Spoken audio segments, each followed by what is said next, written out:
भेवंडी काँग्रेस पक्षाचे सर्व नेतागण व आमचे गुरुवर्य माननीय गुरुनाथ टावरे साहेब व आमचे प्रभारी माननीय कानाडे साहेब तसेच या शहराचे अध्यक्ष आणि 2 वेळा आमदार राहिलेले रशीदताई साहेब या सर्वांना मी नमन करून माझ्या भाषणाला सुरुवात करतोय आणि मला 2 शब्द बोलण्यासाठी जे आरशीजींनी संधी दिली त्याबद्दल त्यांचा सुद्धा आभार मानतो। या भेवंडी शहरामध्ये आता जावेदभाईंनी सांगितलं की आम्ही मेहनत करतो, सर्व करतो ना, तिकीट कोणतरी दुसराच घेऊन जातो। तर ज्या पद्धतीने कामकाज आपलं सर्व पक्षातले कार्यकर्ते करत असतात ते एकमेकात मिळून मिसळून काम करण्याचं सोडून एकमेकांच्या टांगा खेचत असतात। त्यामुळे ही परिस्थिती आपल्या काँग्रेस पक्षावर ओढावली गेली होती, जी लोकसभेला आपल्यावरती ओढावली गेली होती।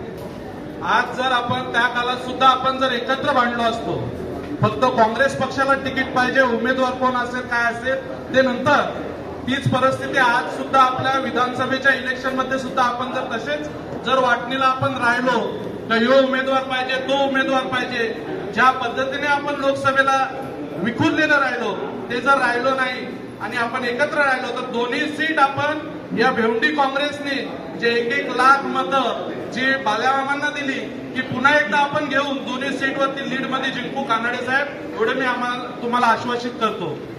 आमची काँग्रेस पक्षाची बांधणी खूप मजबूत आहे।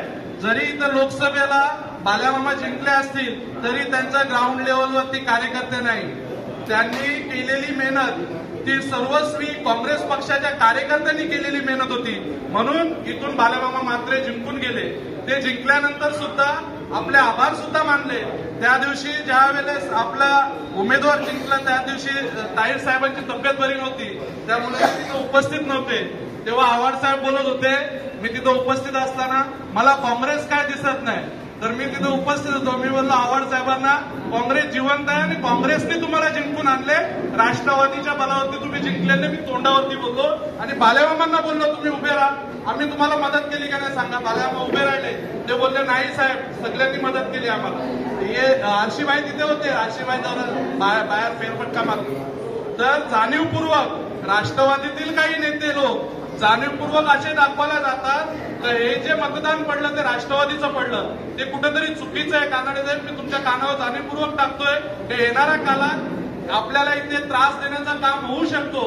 काँग्रेसने केलेल्या कामाचा पुढाकार कोणीतरी राष्ट्रवादीवाला कार्यकर्ते घेऊन जाईल, ते होऊ नये म्हणून मी तुमच्या कानावर टाकतो। एवढे बोलून माझे 2 शब्द संपवतो। जय हिंद, जय भीम।